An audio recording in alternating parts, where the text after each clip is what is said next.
Matthew chapter 5. Now when Jesus saw the crowds, he went up on a mountainside and sat down. His disciples came to him, and he began to teach them. He said, "Blessed are the poor in spirit, for theirs is the kingdom of heaven. Blessed are those who mourn, for they will be comforted. Blessed are the meek, for they will inherit the earth. Blessed are those who hunger and thirst for righteousness, for they will be filled. Blessed are the merciful, for they will be shown mercy. Blessed are the pure in heart, for they will see God. Blessed are the peacemakers, for they will be called children of God. Blessed are those who are persecuted because of righteousness, for theirs is the kingdom of heaven. Blessed are you when people insult you, persecute you, and falsely say all kinds of evil against you because of me. Rejoice and be glad, because great is your reward in heaven, for in the same way they persecuted the prophets who were before you. You are the salt of the earth. But if the salt loses its saltiness, how can it be made salty again? It is no longer good for anything except to be thrown out and trampled underfoot. You are the light of the world. A town built on a hill cannot be hidden. Neither do people light a lamp and put it under a bowl.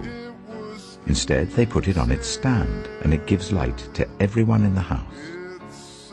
In the same way, let your light shine before others, that they may see your good deeds and glorify your Father in heaven. Do not think that I have come to abolish the law or the prophets. I have not come to abolish them, but to fulfill them. For truly I tell you, until heaven and earth disappear, not the smallest letter, not the least stroke of a pen, will by any means disappear from the law until everything is accomplished. Therefore, anyone who sets aside one of the least of these commands and teaches others accordingly will be called least in the kingdom of heaven. But whoever practices and teaches these commands will be called great in the kingdom of heaven. For I tell you that unless your righteousness surpasses that of the Pharisees and the teachers of the law, you will certainly not enter the kingdom of heaven. You have heard that it was said to the people long ago, 'You shall not murder, and anyone who murders will be subject to judgment.' But I tell you that anyone who is angry with a brother or sister will be subject to judgment. Again, anyone who says to a brother or sister, 'Raka,' is answerable to the court, and anyone who says, 'You fool,' will be in danger of the fire of hell. Therefore, if you are offering your gift at the altar and there remember that your brother or sister has something against you, leave your gift there in front of the altar. First, go and be reconciled to them. Then come and offer your gift. Settle matters quickly with your adversary who is taking you to court. Do it while you're still together on the way, or your adversary may hand you over to the judge, and the judge may hand you over to the officer, and you may be thrown into prison.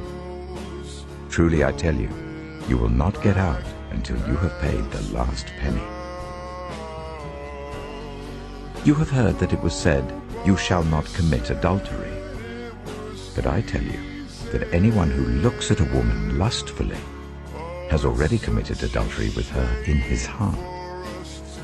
If your right eye causes you to stumble, gouge it out and throw it away. It is better for you to lose one part of your body than for your whole body to be thrown into hell.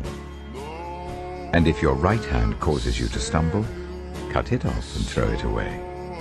It is better for you to lose one part of your body than for your whole body to go into hell. It has been said, anyone who divorces his wife must give her a certificate of divorce. But I tell you that anyone who divorces his wife except for sexual immorality makes her the victim of adultery, and anyone who marries a divorced woman commits adultery. Again, You have heard that it was said to the people long ago, "Do not break your oath, but fulfill to the Lord the oaths you have made." But I tell you, do not swear an oath at all, either by heaven, for it is God's throne, or by the earth, for it is his footstool, or by Jerusalem, for it is the city of the great King. And do not swear by your head, for you cannot make even one hair white or black. All you need to say is simply yes or no. Anything beyond this comes from the evil one. You have heard that it was said, "Eye for eye and tooth for tooth." But I tell you, do not resist an evil person. If anyone slaps you on the right cheek, turn to them the other cheek also. And if anyone wants to sue you and take your shirt, hand over your coat as well.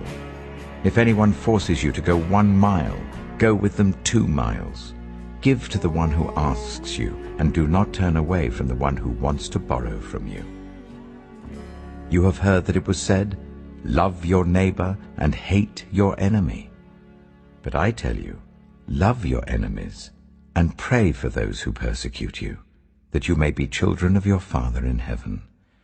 He causes his sun to rise on the evil and the good, and sends rain on the righteous and the unrighteous. If you love those who love you, what reward will you get? Are not even the tax collectors doing that? And if you greet only your own people, what are you doing more than others? Do not even pagans do that? Be perfect, therefore, as your heavenly Father is perfect.